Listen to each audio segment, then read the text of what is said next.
This month brings us a bunch of new book releases and a movie.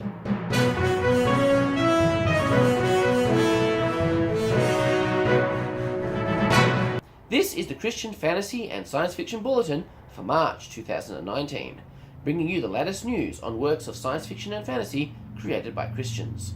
I'm Adam David Collings. Just B. Jordan has released To Ashes We Run, an Echo Fall Rising novel. This is a historical fantasy. Bridges between realms, a queen of witches, and body possession. Reader's favourite 5-star review says of this book, a powerful epic fantasy that is worthy of a place on any fantasy fan's shelves. And Teddy Deppner says, so fantastic, the pacing is superb, the setting full of exotic wonder, and the threat of death. The protagonist heroic in such a beautifully understated way, top notch.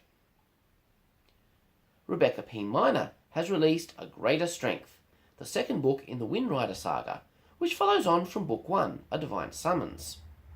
This series takes us into the skies with an officer of the Elven Cavalry riding on the back of a dragon.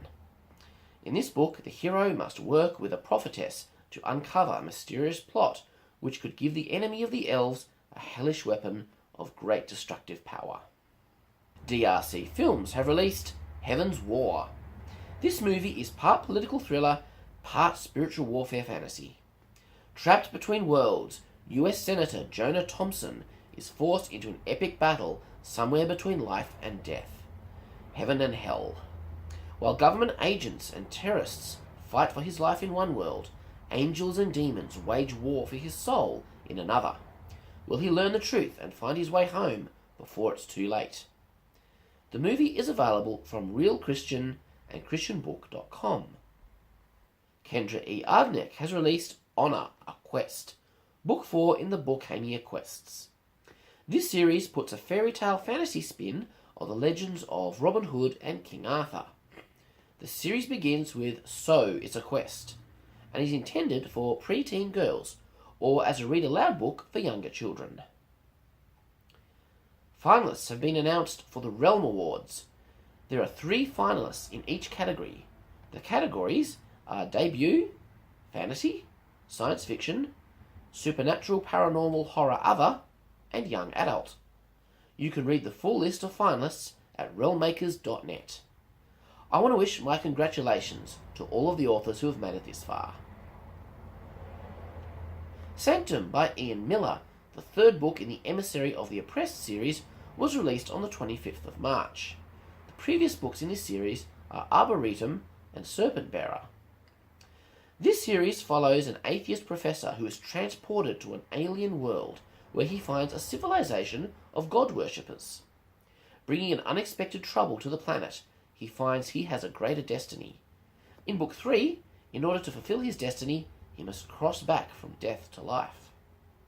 Lorehaven have released their Spring 2019 edition, which features an interview with Tosca Lee, an article by Peter Franson about how to geek out with godly purpose, and an exploration by Marion Jacobs of letting our kids pretend to be villains.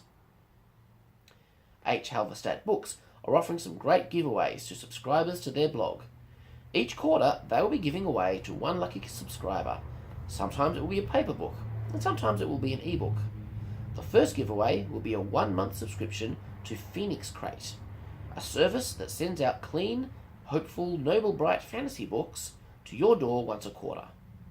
Head over to hhalverstadtbooks.com for your chance to win. Challenge Accepted, a charity anthology about disabled heroes, has just released today. I've got a story in this collection, which is set in my Jewel of the Stars universe. All author proceeds from the sale of this book will be donated to the Special Olympics. The anthology itself is not a Christian book in nature, but several of the contributing authors are Christians.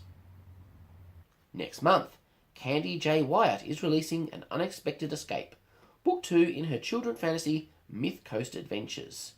And Patrick W. Carr has revealed the cover for The End of the Magi. This book will be releasing in November.